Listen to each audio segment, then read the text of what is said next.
This is a Music Therapy Chronicles podcast interview with Kristina Twilt. Be proud. It is okay to not be the traditional people. What is traditional and what is societal norms. It's an idea, it's an abstract concept, and nobody can fit into that 100%. We're always going to deviate one way or another. Some of us deviate less and some of us deviate way more. The Pride Parade is coming up tomorrow, and it's oh my gosh, you don't have to abide by anybody's script. There is no script to we say that there's a script, and we parrot the script that doesn't exist.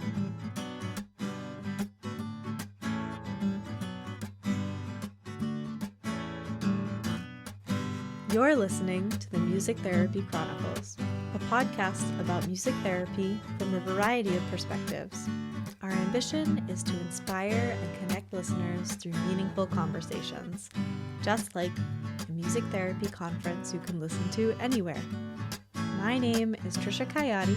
I'm your weekly host and a board-certified music therapist from the New England region. If you're enjoying the show, please subscribe so you never miss an episode, and consider leaving us a rating and review. We really appreciate them. You can find more podcast episodes, links to our pod courses, the self-care community, links to all of our social media, and get on our monthly newsletter, all at musictherapychronicles.com. Thank you so much for choosing to listen to this show today, and you can always reach me by sending an email to hello@musictherapychronicles.com.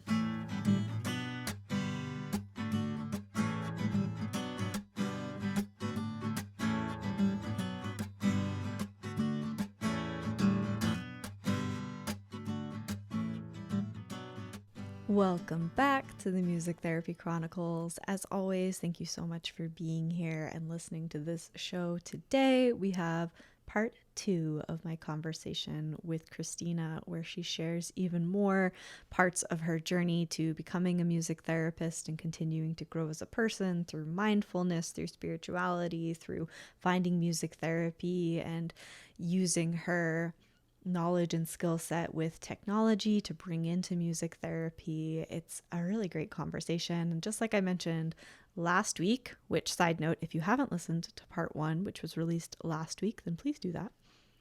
But in today's episode, just like I mentioned last week, this episode is full of just thought-provoking tidbits, different rabbit holes to go down. And I even have a call to action in there about a roundtable discussion about goal setting for our work. So if you're interested in that or any roundtable discussion, then please reach out. hello@musictherapychronicles.com. Tell me what conversation you want to have. I'm saying that I just said roundtable. If you want to talk with a bunch of people, cool. And also if you just want to share your thoughts, of course, everyone is welcome on the show. Just like Kristina and I say in part 1, last week's episode, can be intimidating, I guess, to reach out to me. I get that.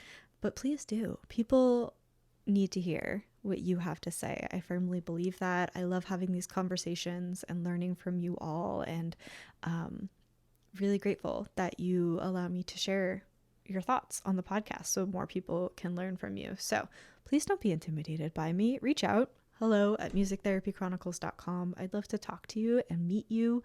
And if you feel like maybe you don't want to do a whole episode on your own, which is fine, but you do want to dive into a topic with a bunch of other professionals, then let's set up a roundtable. Let's do it, guys. I am ready to deep dive into some more topics, to have some thought-provoking conversations with differing opinions. I'm ready for it. So if you want to do that, reach out to me, please, please, please. But for now, let's get into this conversation with Kristina.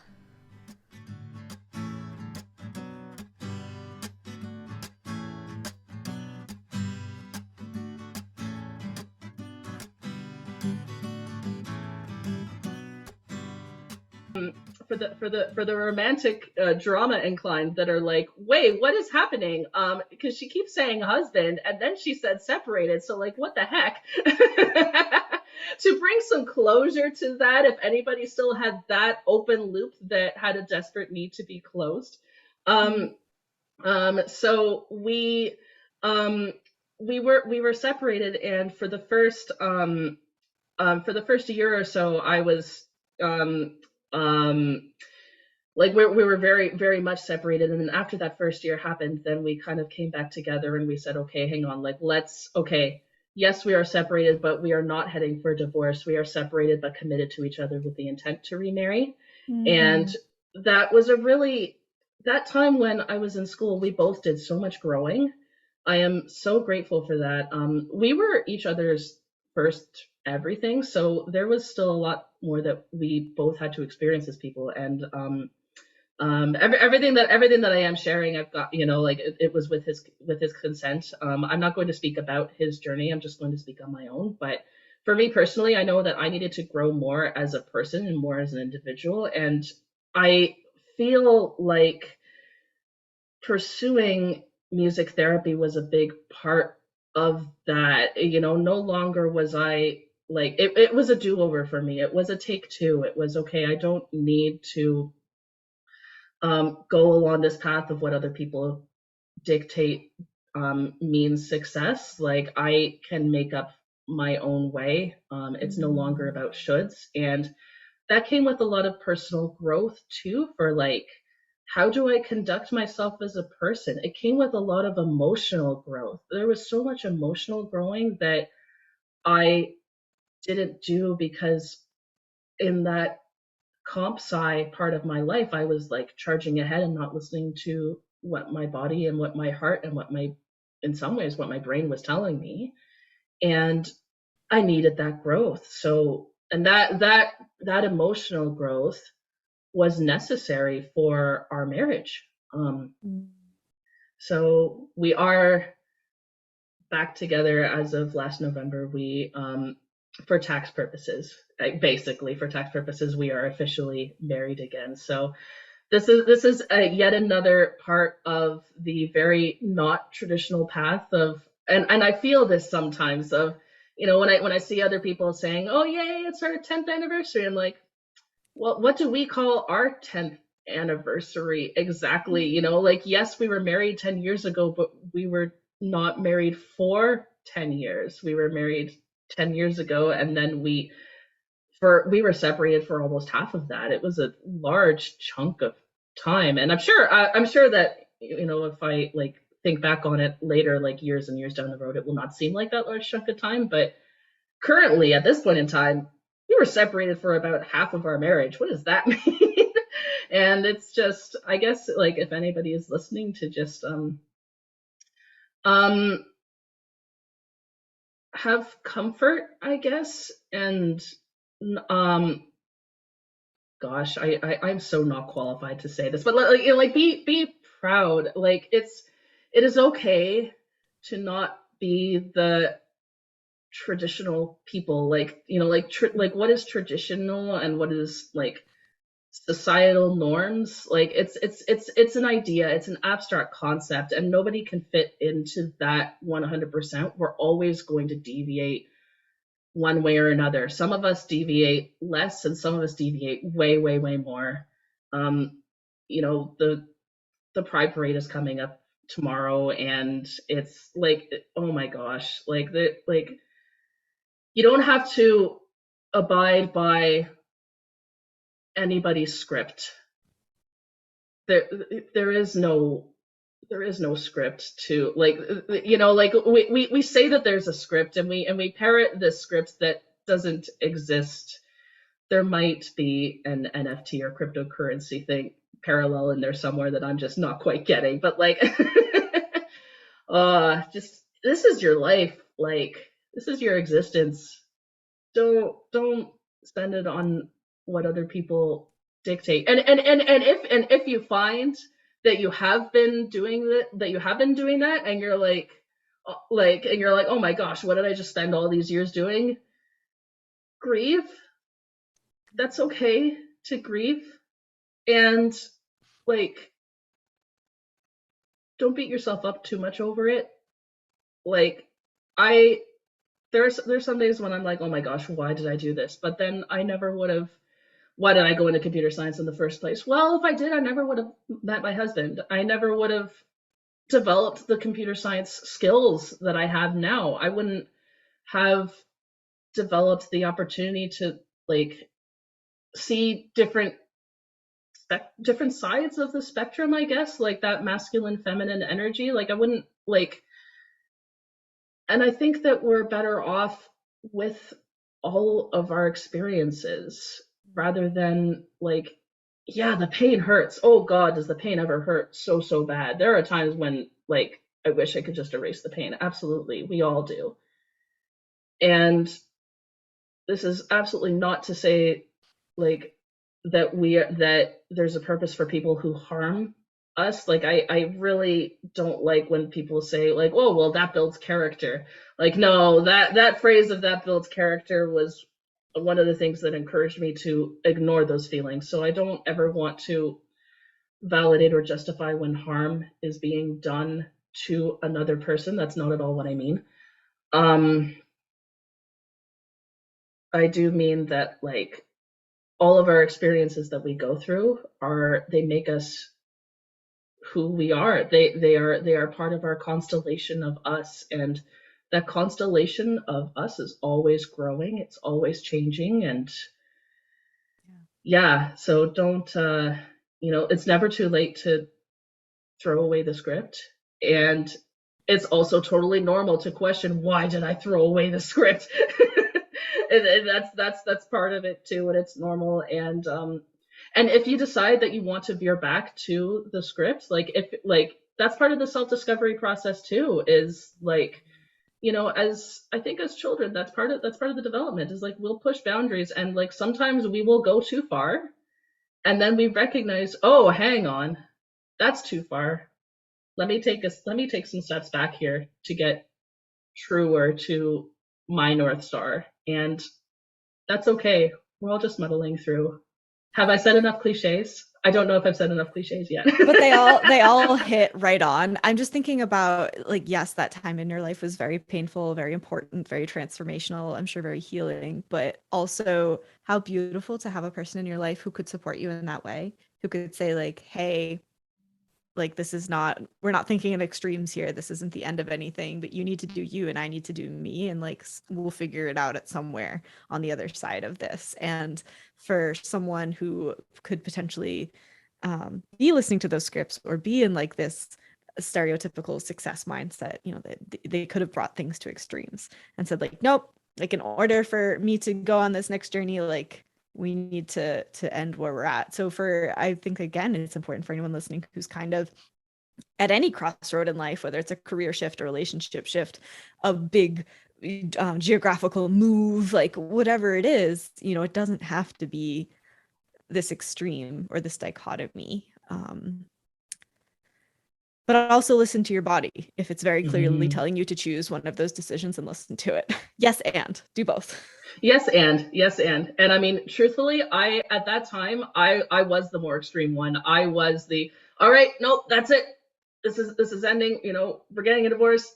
Nothing you can say and do to change my mind. And like that, I he, I'm so grateful for him. Like he is such Mm.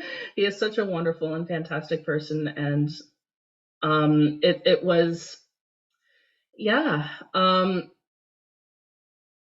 yeah, it's a, I there at the time it was the experience that we have when the intense emotion hits.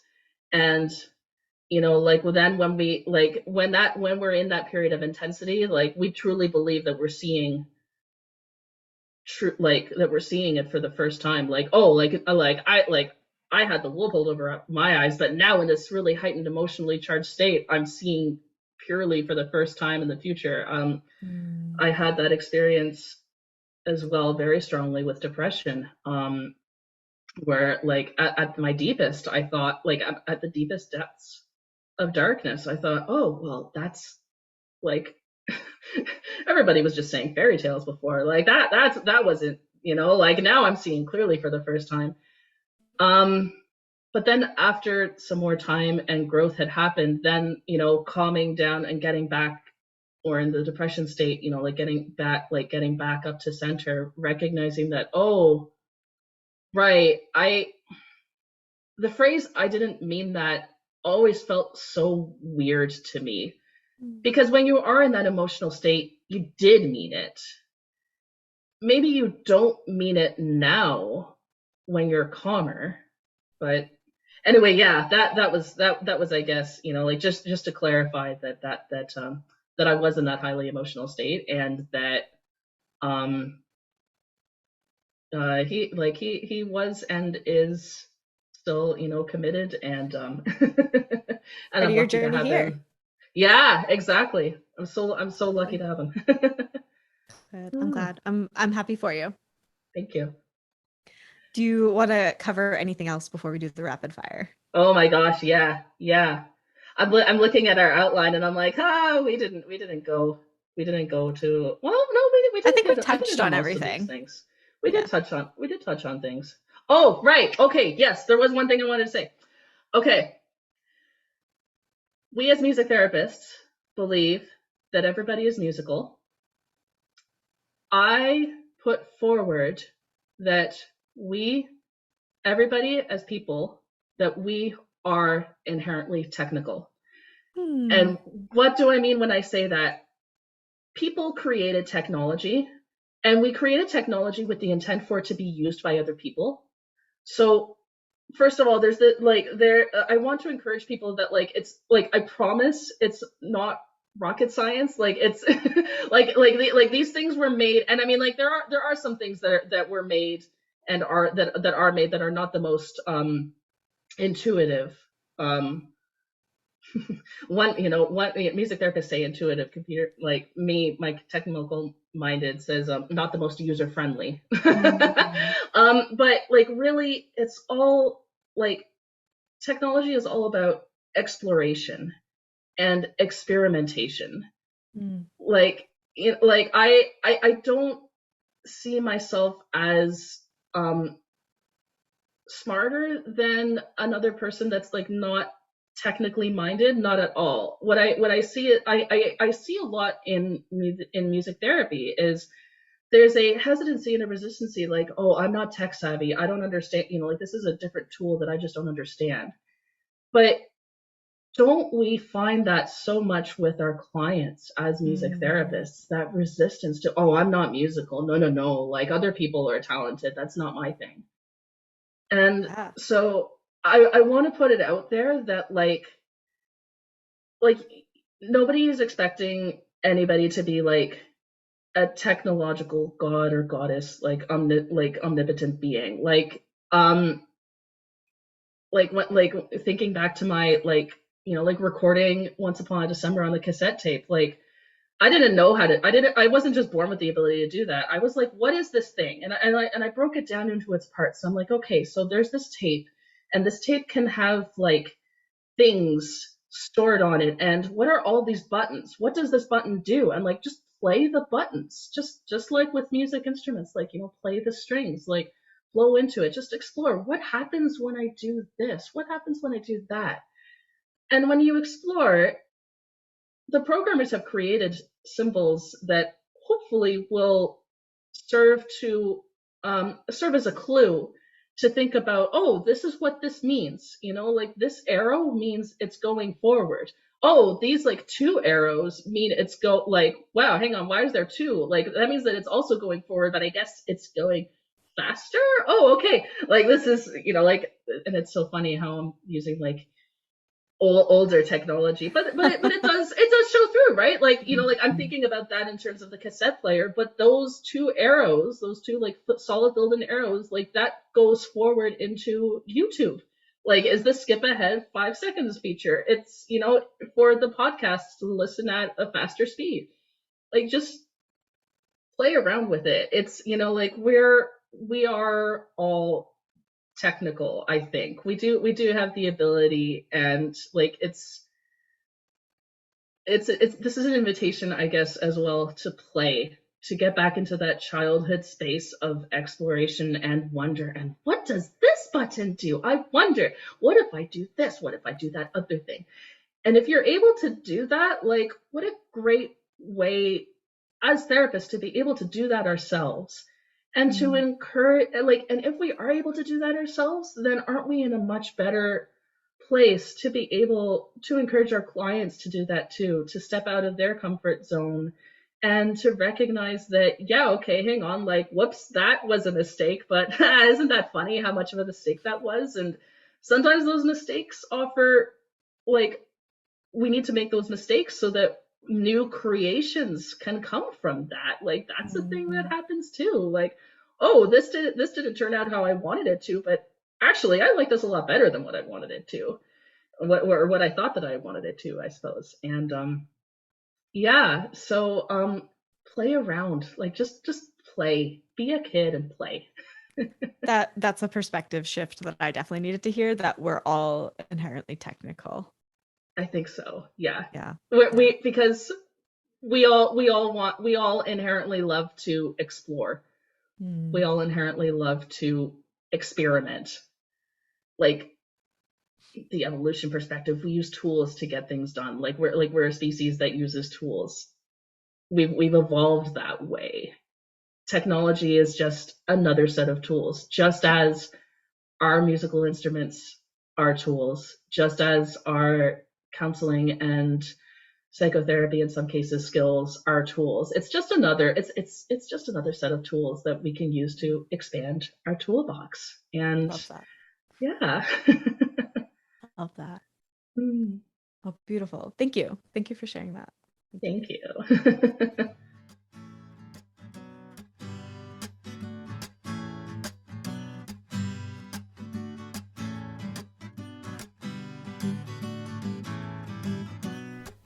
This podcast is sponsored by the Music Therapy Podcast Collective, also known as MTPC, where you can find a variety of CMTE opportunities in the form of pod courses. All of MTPC's pod courses are built on a listen, learn, apply model, where you start by listening to some assigned podcast episodes, then move into learning with the assistance of a workbook filled with resources for you to start your self-study towards whatever topics are most interesting, inspiring, and applicable to your practice. And then we finish with the apply section, which includes an office hour and a worksheet to determine how you are going to apply your learning to your personal life or professional practice. You can find all the Music Therapy Chronicles pod courses on our website, musictherapychronicles.com, and you can find the entire catalog of pod courses at MTPC's website, mtpodcastcollective.com. Make sure you also get on the MTPC newsletter for 10% off your first pod course purchase.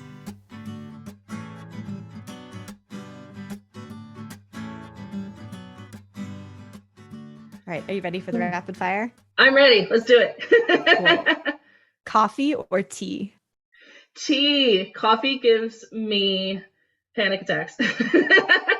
So and it makes me sad because I love the smell of hazelnut coffee so much. So when I go into cafes, I wish that there was a tea equivalent of hazelnut coffee, and French vanilla coffee. I'm just a sugar fiend is my problem, and I need to kind of fix that. And I recognize that's not the coffee that I like the smell of. That's the sugary part that I like the smell of. But yeah, herbal tea and the very, very occasional matcha latte, which is definitely a hit of caffeine, and I have to use sparingly, but it's good stuff. Early bird or night owl? So I can be both. I cannot be. There are times when revenge bedtime procrastination hits so hard, and I'm like, I should go to bed. Well, there's the should. Do I go to bed? Nope. And I feel it the next day. I definitely Mm, feel it the next day. So I know that and my body, which informs my spirit, works best when I am early to bed, early to rise. And yet sometimes I get sucked in and I'm staying up late and there's nothing anybody can do about it. And so it is the eternal struggle. I don't know if I want to use the word struggle. It's the eternal quest. Yeah, I'll use quest. yeah. Quest for seeking balance by rebalancing. You know, Yeah. one can never stay balanced. It's always a quest of rebalancing. So Yes. yeah. I won't get into balance, but I have thoughts on balance. Something you would tell your younger self. Oh, I It's saw okay. this question and I was like, what the heck am I gonna say? Because honestly, anything that I can think of saying, I wasn't in a space to hear it. I Mm. was and am. That's important though. Right? You know, like we all like it's I was oh my gosh I was about to say like you know like I was and am a stubborn person, but also it's not just about how stubborn a person is. Like if you're not ready to hear it, you have to be in a space to be able to receive it, to be willing to receive it. Like Mm. I was a person that when people gave me compliments, literally my first thought was, oh, they're just saying that to be polite. They're just like that's not like they don't actually mean it. This is just you know like what society dictates that they should say. Like you know I did a thing and now they are obligated to say, oh, good job, oh, I'm so proud of you. You know like I am a girl, I am a woman, so oh, you're obligated to say, oh, you're so pretty, you're so beautiful.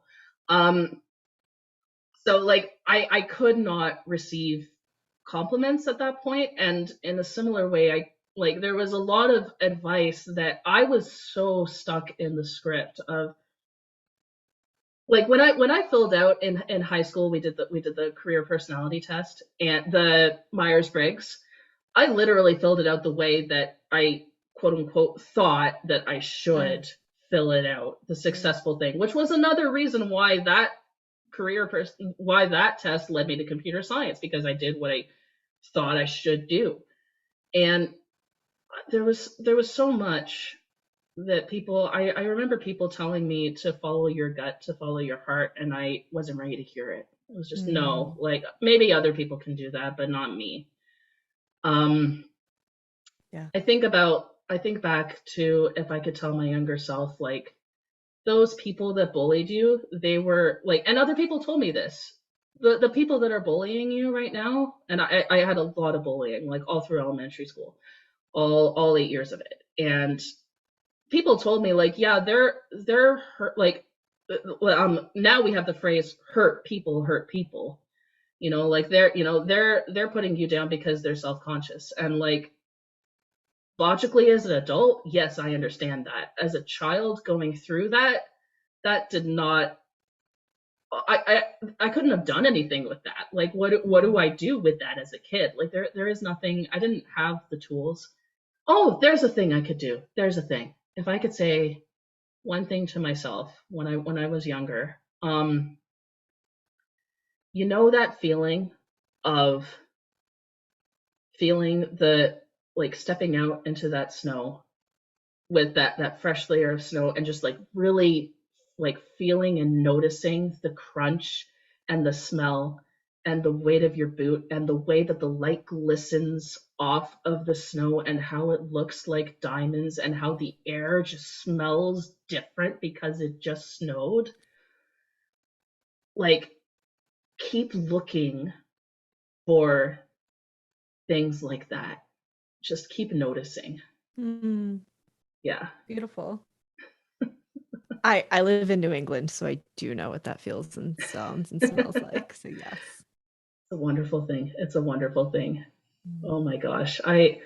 It's hot. It's summertime now. It's hot and I am my Greek blood, like I love heat. I love it, it cannot be hot enough or humid enough for me. And yet somehow it's like, wow, I kind of actually want some snow. Like snow is beautiful. Snow is beautiful. I am a child at heart. I get sad if it's not a white Christmas. And so there's wow, I cannot I think this is the earliest that I've wished for snow this year, just from that.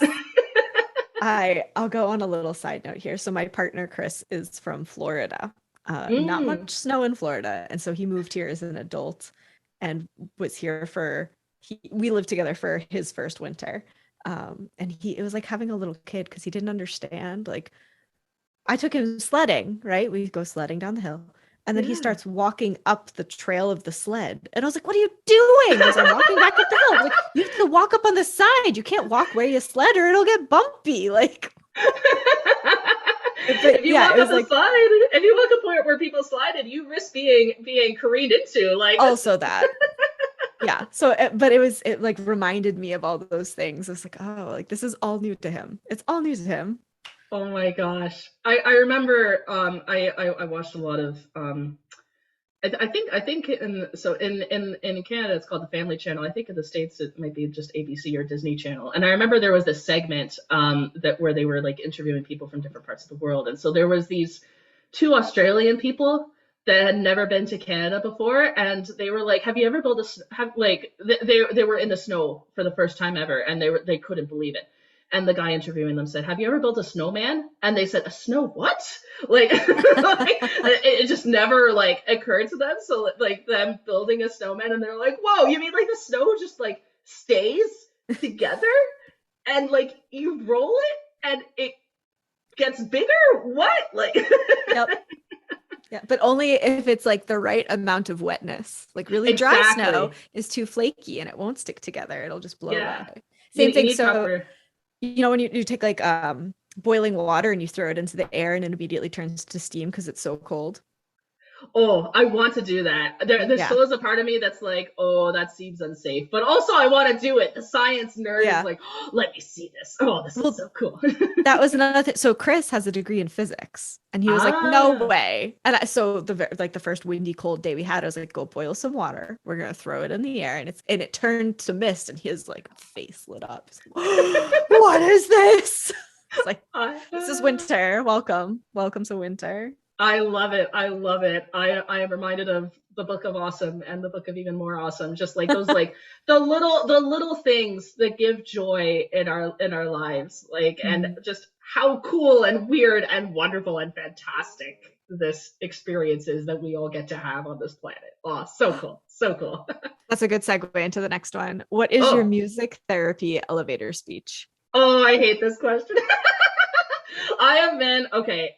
Okay, obviously, let's get the cliches out of the way of like it's always like okay it's always evolving. Okay, yes, it's always evolving, especially because I'm newly certified, right? So like it is a really weird experience to be like to be in this zone of like, whoa, hang on, okay, now I have a degree and I'm a music therapist and people are looking Mm. to me to like explain what it is on some authority. Not It feels way different now giving this elevator speech from when I was a student, because it felt like, like when I was a student it was like, I don't know, I felt more invincible giving that elevator pitch when I was a student. Like Mm. now it's like I'm a person of authority.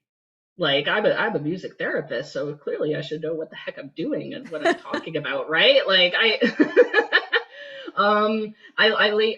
lean back on my like I'm a new music therapist and so I'm figuring it out. I've been toying with the idea of a more technical Of elevator pitch. course. Of course, right? Whoever would have seen that coming.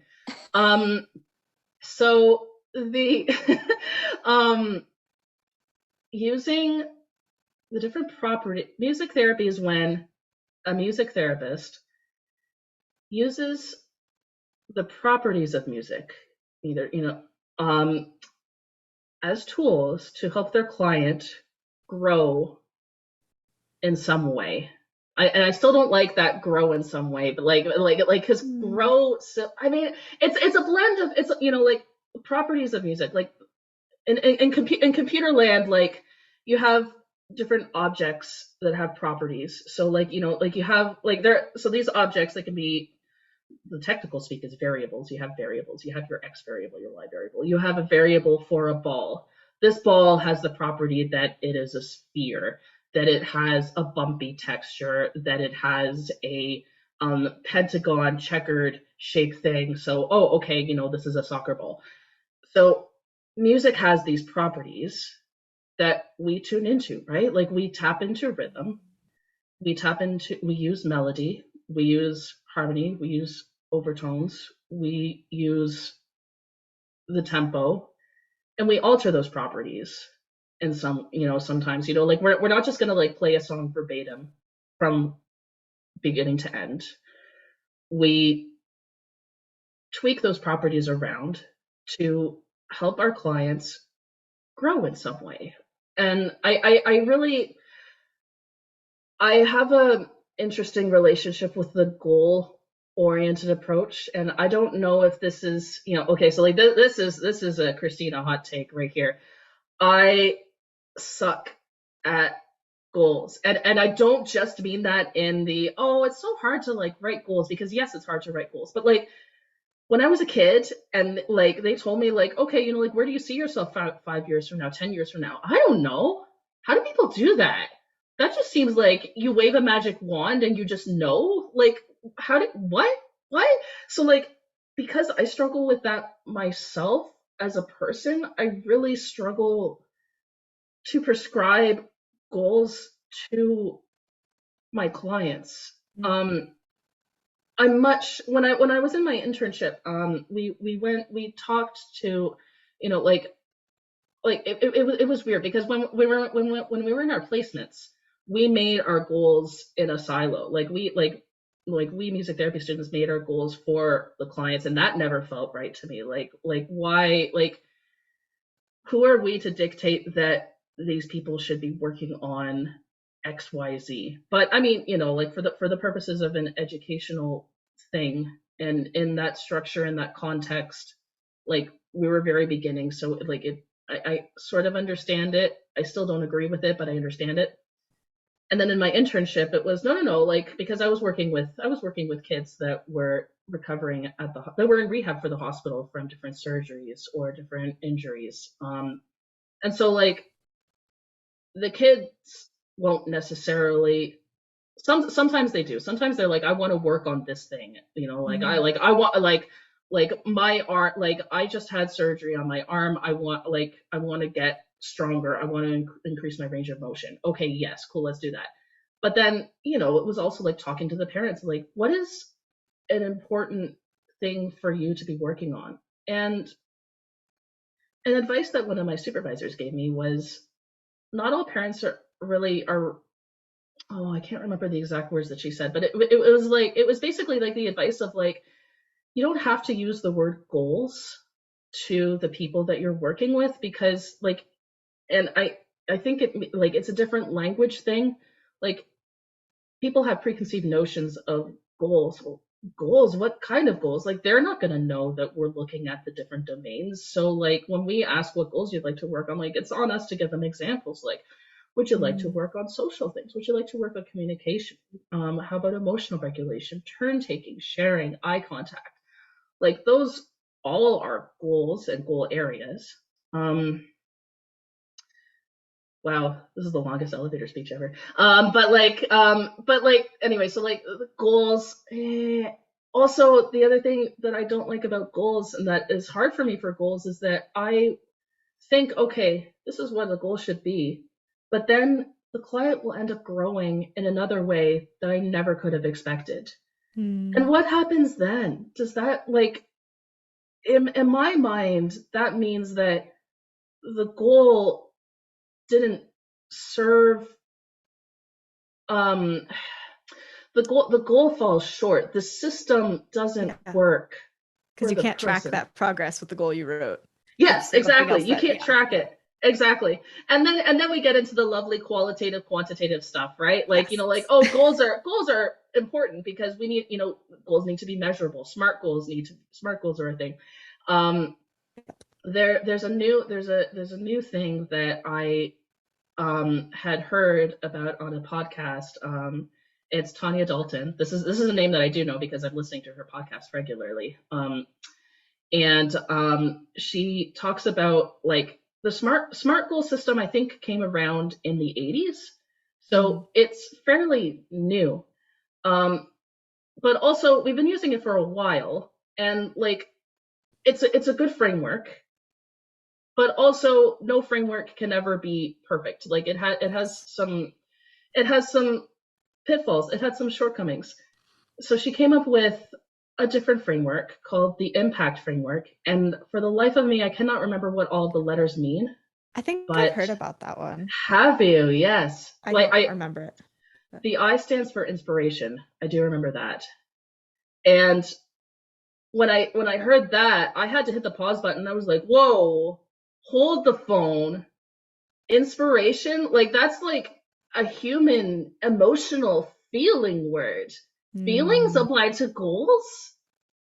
Like what is this thing?" Like my mind was yeah. blown. Like, and how, like, like this is where it comes into my suspected ADHD, is like, like it has to be meaningful, like it has to be important for me to want to work on it. Otherwise, I'm just going to check out. It's not going to, like, I don't know if that's my ADHD or not. This is why I say suspected, but I have to want to do the thing in order to be able to do the thing. I have to feel it in my body. It has to resonate with me.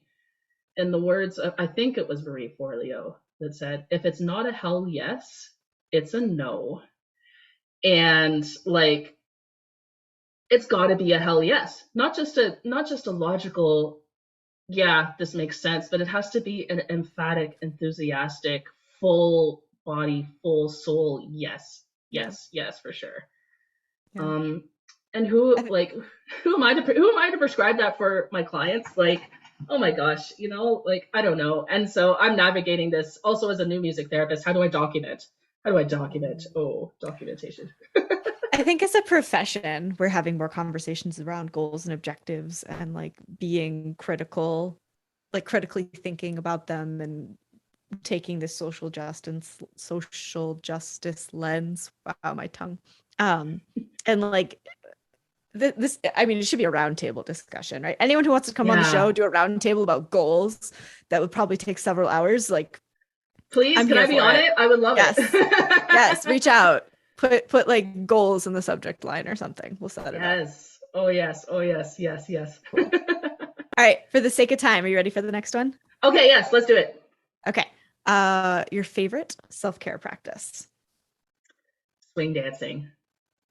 I love swing dancing, and I finally went to my first social swing dance since the pandemic last Saturday. Oh my god. Oh my god. I have needed that in my life. I had a bit of an epiphany about it, actually. Um, one of the things that I struggle with as a music therapist is planning sessions, and I just wish, oh my god, like, can I just like turn my brain off and receive, and just like just do something and like not think about it. And that is what swing dancing gives to me as a follow. Mm. Um, One of my most favorite compliments ever that I love receiving is by a lead on the dance floor, and they try something new, and I fall and I pick up what they're putting down, and I respond to their energy, and they're like, "Wow, you're a really good follow." Like, yes, yes, this is me. This is who I am, and it's so much fun. Like, I love I love the structure of, like, here is the set of moves. I love um like the fundamental element of energy, of that push pull, that elasticity, and this framework of, like, there's this part of me that, like, I like the safety of, okay, like, I know, like, it's somewhere this variety, this flavor of how we move our bodies, and so there is a safety in that, and yet also there is that, like, within that safe container. Uh-oh, did I freeze? Oh, okay, Nope. good, good. Sorry. Within that safe container, then there is that element of exploration and doing something new and figuring stuff out. And Mm. it's such a great way to meet people. The swing dancing community is so wonderful and kind, and welcoming and fun and oftentimes nerdy, and it's great. I love it. So like if anyone's listening to this and they're like, wow, that's sweet dancing, that looks fun, go out and do it. It is like one of the most welcoming spaces I have ever been a part of. It is so much fun. It is so much fun. Agreed. Oh, love it. Yeah. And I'm just thinking about how you get to give your experience as a follow. That's the experience you get to give your clients. Oh, Yeah. And it's the same thing. oh, It's like whether you plan, you try something new, you experiment, you improvise, they get to be your follow. holy heck. I'm going to carry that one with me for the next like week, just processing that. Oh, that Yeah. hit good. Oh, my For anyone word. listening who's like, no, the client needs to lead the session. Like, yes, okay. Okay, yes, If it's swing yes, dancing's a little different, the language is a little different, but for you and yes, me, they get to be your follow. That was my yes. thought as you were talking. Yeah, no, no, exactly. Yeah, yeah. I mean, like, okay, yes, like, yeah, yes, the client needs to lead the session. And also, we have to provide the structure Yeah. in which they can resonate and receive and reflect back. And that's what the lead does. Like, Within the yeah, safe container. within the safe container. Oh, wow. Oh, thank you for that epiphany. That was You're fantastic. welcome. Wow. Take it with you. Yeah. Something that's currently adding value to your life. Okay, we're going to get real nerdy here, people. Okay. There's a thing called Discord. For people that don't know what Discord is, it's like back in the AIM Messenger days. This is like the new evolution of that. Okay, now specifically, there is a Discord server that I am on that I am using almost every day. It's called the Body Doubling Discord server. So for people that don't know, so I found this server from in my ADHD research search stuff. It's amazing the kind of like how it takes on different meaning after I've graduated. Like this is very different than what I thought it was when I was learning what it was in school from those weird PowerPoint slides. Anyway, um, in plain English terms, like like how some people like in order to get work done, like it just doesn't make sense to like be sitting in your room by yourself to be doing your work. Like you go to the library to do your work, and you go to the library to do your work specifically because there are other people in the library that are also doing their work. And so to see them doing their work is like giving clues and signals to your brain that like, oh, okay, no, this is a safe space for me to like, they're here to do their work.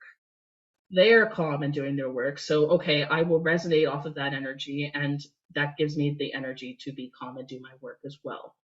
Um, the great thing though about the body doubling server is like, so I did that up to a point at the library, but then there was a point at the library where it was like, well, yeah, but nobody's gonna know if I just like doodle in my book. Nobody's gonna care if I just go and like not work on my paper anymore and just play solitaire instead. Like nobody's gonna care.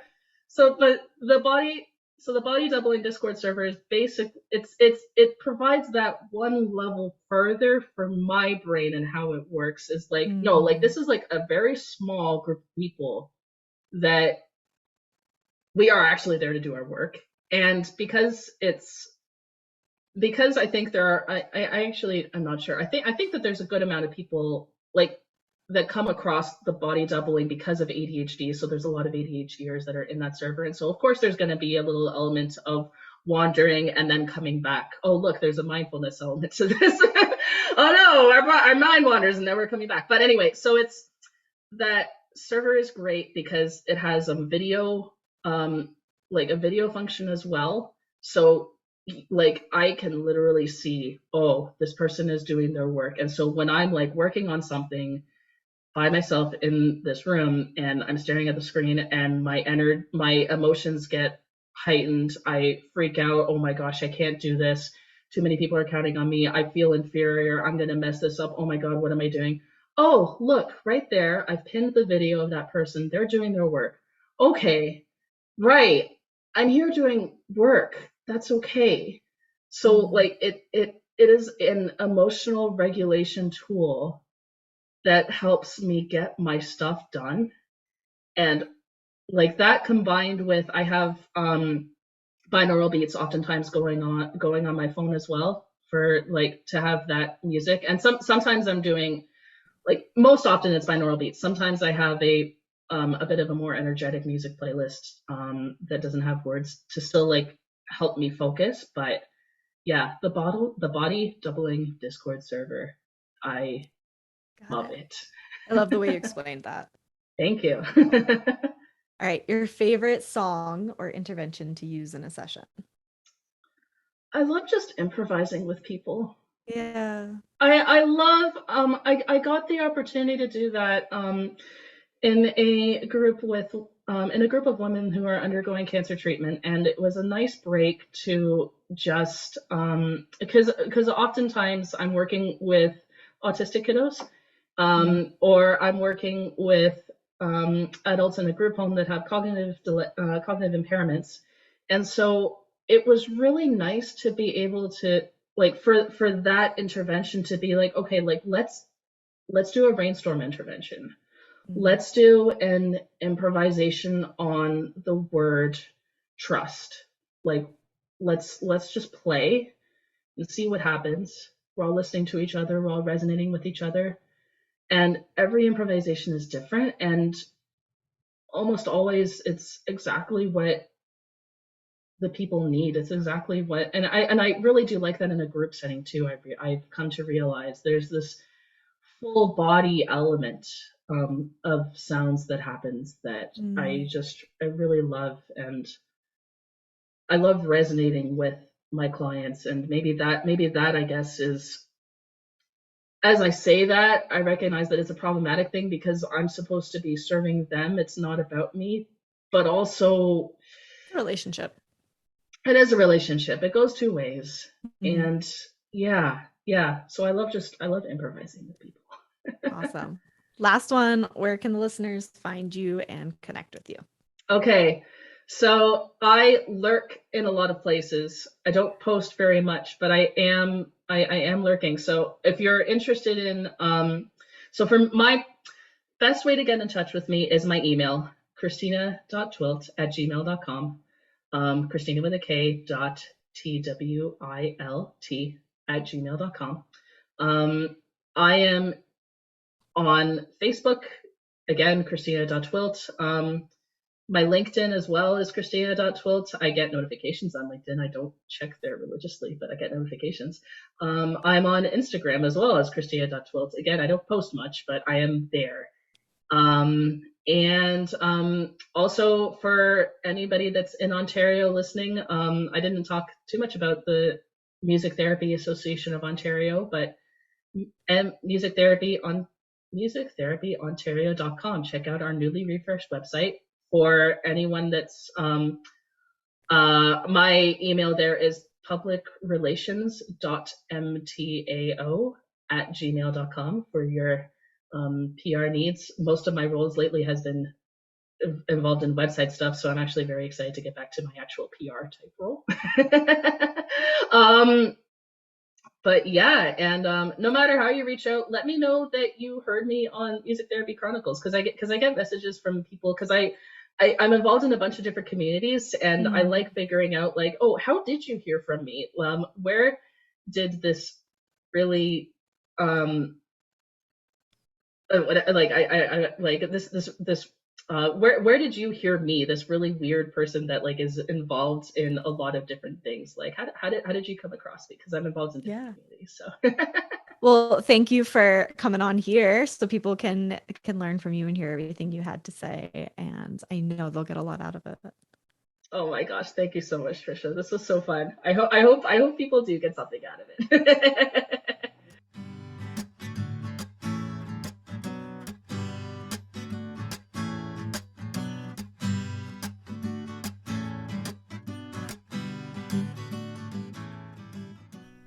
Thank you so much for listening to today's episode. I'm curious which part of this conversation, either last week or this week, struck your interest the most. You can let me know by sending me an email, hello@musictherapychronicles.com.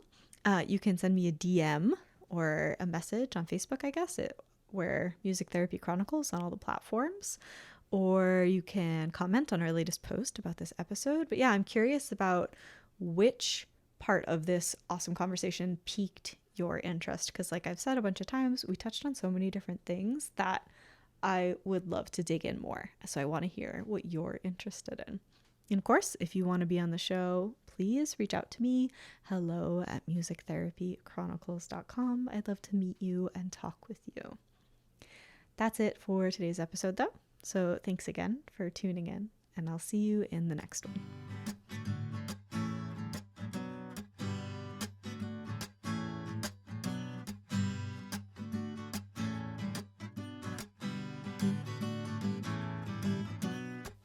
Thank you so much for taking the time to listen to this episode. I really hope you enjoyed this conversation and got a lot out of it. If you're looking for more Music Therapy Chronicles, you can check out our website, musictherapychronicles.com, for more episodes, blog posts, social media links, contact information, our self-care community, and our CMTE opportunities in the form of pod courses. Hop on our monthly newsletter if you haven't already, and follow us on social media for just staying up to date on what's going on behind the scenes. We are Music Therapy Chronicles on all of the platforms. Please take a moment to leave us a rating and review. They really help the podcast be more visible, so more people like you who are looking for this type of content can find it. Thank you again for taking the time to listen to this week's episode, and I'll see you in the next one.